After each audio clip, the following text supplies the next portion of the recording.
செம்ம காண்டாகுதுங்க இந்த ரோகிணி. சந்திரமுகியா முழுசா மாறி இருக்கிறவள பாரு அப்படின்னு சொல்லுவாங்க இல்லையா? அந்த மாதிரி தாங்க 2 பேத்தையும். நான் மட்டும் நல்லா இல்லாமல் இருக்கையில நீங்கள் 2 பேரும் நல்லா இருந்துருவீங்களா? உங்களோட அந்த அதை சொல்லக்கூட பிடிக்கலங்க எனக்கு. உங்களோட இறக்கம், வாழ்க்கையோட இறக்கம் என் கையில் தான், என்னால் தான் உங்களுக்கு அப்படின்னு சொல்ல, நீ கொஞ்சம் கூட திருந்தவே மாட்டியாடி அப்படிங்கிற மாதிரி ஸ்ருதி மீனாவும் பார்க்குறாங்க. என்ன பார்க்குறீங்க? நான் ஏன் திருந்தணும்? எனக்கு ஒரு வாழ்க்கை இல்லைன்னா நான் விட்டுருவேனா என்ன? பாருங்க, இனிமே தான் இந்த ரோகிணியோட இல்லை இந்த கல்யாணியோட ஆட்டத்தை வேணாம். நான் கல்யாணியாகவும் இருக்க விரும்பலை, ரோகிணியாக தான் இருக்க விரும்புகிறேன். மனோஜ் பொண்டாட்டியாக தான் வாழ வேண்டி. ஆனால் நான் வாழையில் நீங்கள் உங்கள் புருஷங்களோட வாழ மாட்டீங்க, வாழ விட மாட்டேன் அப்படின்னு சொல்லிட்டு அங்கேருந்து கிளம்புறாங்க ரோகிணி. அன்பான இனி உறவுகளுக்கு வணக்கங்க. இப்போ என்ன பார்த்தீங்கன்னா, மீனாவும் ஸ்ருதியும் அப்படியே இடிஞ்சு போய் நிற்கிறாங்க. என்ன மீனா இப்படி ஆளாக இருக்கிறாங்க? இவங்க பண்ண தப்புக்கே இன்னும் நம்ம மீள முடியலை. இப்போ இதில் இந்த சவால் வேறையா? அதுதான் எனக்கே பயமாக இருக்குது. இவங்கெல்லாம் அன்னைக்கே அந்த கிராமத்தில் விட்டுட்டு வந்திருக்கணும். மீனா, நீங்கள் தப்பு பண்ணிட்டீங்க அப்படின்னு சொல்ல, நான் என்ன பண்ணுவேன், பாவம்னு நினச்சேன். இவெல்லாம் பாவப்பட்ட ஜென்மம் இல்லைம்மா. அம்மாடியோ, இவ கூட வாழ்ந்தோன்னா, அதாவது ஒருத்தவங்க நல்லா நடந்தால் தான் வச்சுக்குவாங்க போல இருக்கே, கொஞ்சம் மாறிட்டா அடி தூக்கிடுவாங்க போல இருக்கே, அம்மாடியோ அப்படின்னு நினச்சிக்கிட்டு இருக்காங்க. அடுத்து பார்த்து ஜாக்கிரதையாக இருக்கணும் மீனா அப்படிங்கிறாங்களா. அடுத்து அவங்ககிட்ட பேசிட்டு வீட்டுக்கு கிளம்பி வராங்க. வர வழியிலே முத்து அடிக்கிறாரு. மீனா எங்கே இருக்கு அப்படின்ட்டு, வீட்டுக்கு போயிட்டுருக்கேன், சீக்கிரம் வீட்டுக்கு வா அப்படிங்கிறாங்க. என்னாச்சு, நீ வா அப்படிங்கிறாங்களா. அப்பா என்கிட்ட பேசிட்டீங்களா, இந்த வர்றேங்க. ஃபோனில் முத்துன்னு கால் வந்தோடனே ரொம்ப சந்தோஷம். வீட்டுக்கு வேகமாக போகிறாங்க. அங்கே பார்த்தா கரெக்டாக முத்து வந்து நிற்கிறாரு. அப்படியே எல்லாரும் தான் இருக்கிறாங்க. ஓடி வந்து அப்படியே மீனாவை கட்டிக்கிறாரு. என்னாச்சுங்க, என்னாச்சு? ஒன்றும் இல்லை மீனா, ஒன்று நான் தப்பாக புரிஞ்சுக்கிட்டோம், என்னை மன்னிச்சிரு அப்படின்னு சொல்லிட்டு மன்னிப்பு கேட்குறாங்க. அப்படியே அண்ணாமலையும் பார்க்குறாரு. என்னம்மாம்மா என்னாச்சு? ஆமாம்மா, நீ எதால் அப்படி மறைச்ச, ஏன் பொய் சொன்னேங்கிறது இப்போ எங்களுக்கே ஆண்டையன் உணர்த்திட்டாமா.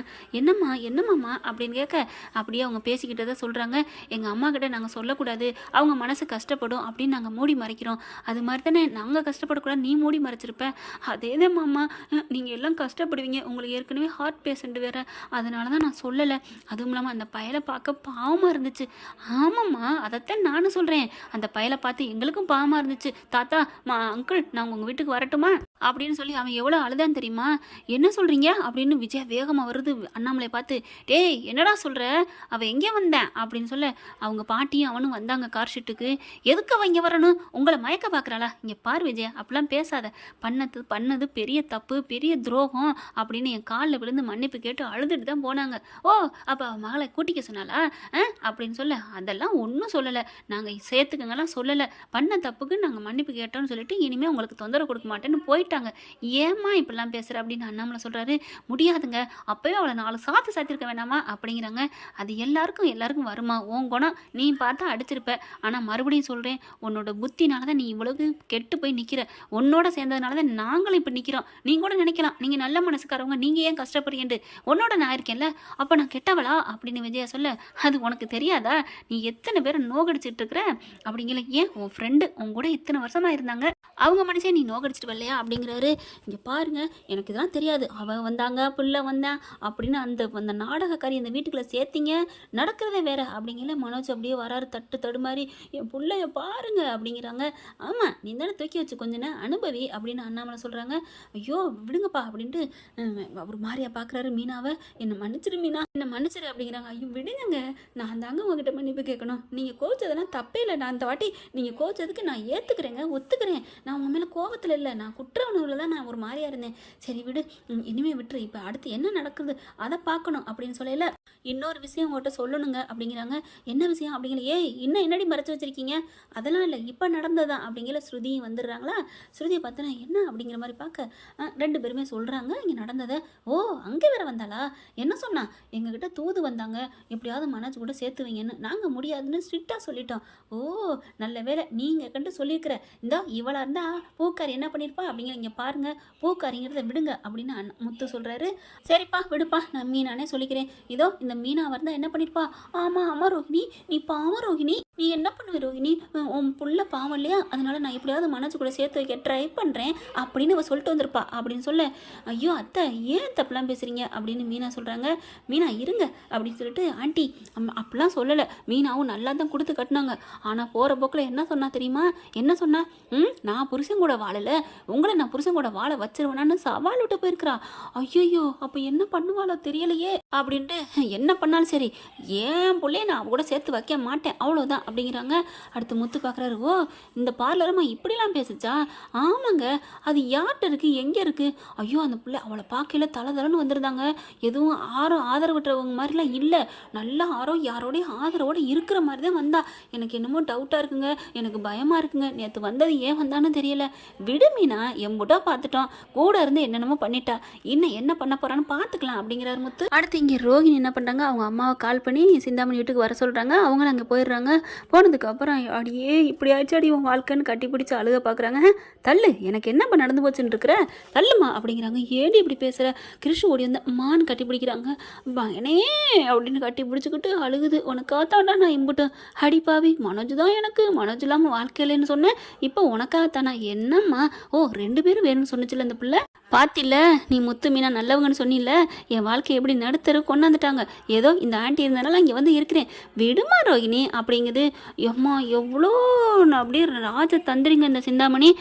அடுத்து பார்த்தீங்கன்னா, இங்கே பாரு நான் போய் மன்னிப்பெல்லாம் கேட்டு வந்துட்டேன், கொஞ்ச நாள் பொறுமையாக இருடி. நான் பொறுமையெல்லாம் இருக்க முடியாது, எல்லாம் சவால் விட்டு தான் வந்திருக்கேன். மனோஜ் எனக்கு கிடைக்கிறக்கா நான் என்ன வேணாலும் பண்ணுவேன், அவளை நான் சும்மா விட மாட்டேன் அப்படின்னு சொல்ல, மறுபடியும் ரோகிணி நான் கல்யாணி நான் சொல்கிறத கேளு அப்படின்னு அவங்க ஆத்தாக்காரி சொல்கிறாங்க. ஆனாலும் இங்கே ரோகிணி கேட்குற மாதிரி இல்லைங்க. நீ நான் உன் பேச்சை கேட்க முடியாது, பேசாமல் இரு அப்படிங்கிறாங்க. இருக்கிறதா இல்லைன்னா போயிட்டே இரு. ஏண்டி இப்படிலாம் பேசுகிற, கொஞ்சம் பொறுமையாக இருடி, கொஞ்சம் ஆரட்டண்டி அப்படிங்கிறாங்க. அதெல்லாம் முடியவே முடியாதுன்னு சொல்லல ரோஹிணியை பார்த்து கண்ணடிக்குது சிந்தாமணி, கொஞ்சம் விட்டு கொடுத்து பேசுன்னு சரின்னு சொல்லிட்டு அடங்கிடுது ரோஹிணி. அடுத்து 50,000 பணம் கொடுத்துட்டு போயிட்டாலும், அதனால் விஜயாவும் மனோஜும் வேகமாக வக்கீலை போய் பார்க்குறாங்க. வக்கீல்கிட்ட போய் எல்லாம் நோட்டீஸ் எல்லாம் பக்காவாக ரெடி பண்ணிடுறாங்க. அதுக்கப்புறம் இது எந்த அட்ரஸ்ன்னு தேடி அனுப்புறது ஒன்றும் புரியலையே அப்படின்னு சொல்லிட்டு சரின்னு சொல்லிட்டு அவங்க சைன் போடுறதையும் பத்திரத்தையும் வாங்கிக்கிறாங்க. எப்படியாவது நம்ம ரோஹிணியை வர வச்சு இந்த சைனை வாங்கணுமே அப்படின்னு நினச்சிட்டு வெளியில் வராங்க. வந்துட்டு இருக்கையில் கரெக்டாக ஆட்டோ பிடிக்க போகிறாங்க. ஏன்னா கார் ஓட்ட முடியல அவங்களால. ஆட்டோ பிடிச்சி ஏற போகும்போது ரோஹிணி பார்த்துடுறாங்க. ரோஹிணியை பார்த்த கையோட சே அப்படின்னு சொல்லிட்டு செம்ம காண்டாகுது. இருந்தாலும் கையெழுத்து வாங்கணுமே அப்படின்ட்டு ஏய் ரோஹிணி அப்படிங்காட்டிலையும் மனோஜ் மனோஜ் அப்படின்னு ஓடி வந்து கட்டி பிடிக்க தள்ளடி அப்படிங்கிறாங்க. யாரடி ஓ மனோஜ்? ஆண்டி என் மனோஜ் நான் தப்பு தான் பண்ணிட்டேன், மன்னிச்சுக்கன்னு காலில் விழுகுதுங்க அழுகுதுங்க, ரோடுன்னு கூட பார்க்காம.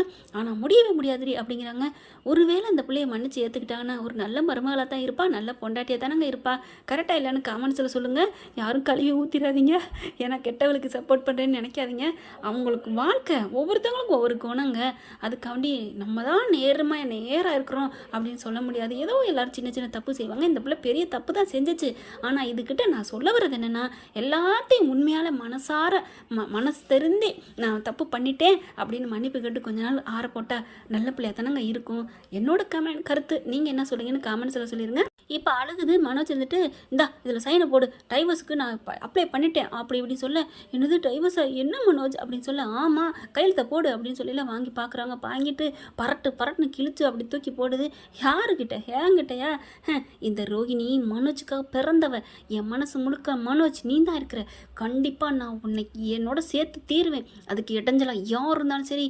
அப்படியே விஜயாவை பார்த்துட்டு எவ இருந்தாலும் சரி, குறுக்க வந்தாலும் சரி தூக்கி போயிட்டே இருப்பேன், நீ சைனா போட சொல்கிற சைனு அப்படின்னு சொல்லிட்டு போகுது.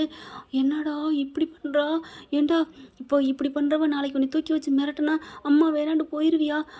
இல்லைம்மா எனக்கு நீதாம்மா வேணும், அம்மா எனக்கு பயமாக இருக்குமா, நம்ம எங்கேயாவது போயிடுவோமா அப்படின்னு சொல்ல, ஏய் என்னடா இப்படி சொல்கிற, பயப்படாதடா அப்படின்னு இது ரெண்டும் நடுக்க ஆரம்பிக்குதுங்க. என்ன ஃப்ரெண்ட், இப்படி தான் போகலாம், பார்க்கலாம் என்ன நடக்க போகுதுன்னு. தேங்க்யூ. இந்த வீடியோ உங்களுக்கு பிடிச்சிருந்தா தயவு செய்து லைக் பண்ணுங்க. இன்னும் அப்டேட்ஸ்க்காக சேனலை சப்ஸ்கிரைப் பண்ண மறக்காதீங்க. நம்ம கிட்ட இருக்க எல்லா சேனல்ஸோட லேட்டஸ்ட் வீடியோ அப்டேட்ஸ்க்காக மேல ரைட் சைடுல காட்டுற லிங்கை கிளிக் பண்ணி வாட்ஸ்அப் குரூப்ல ஜாயின் பண்ணுங்க. உங்களிடம் விடைபெறுவது நான் உங்கள் மெஹர்.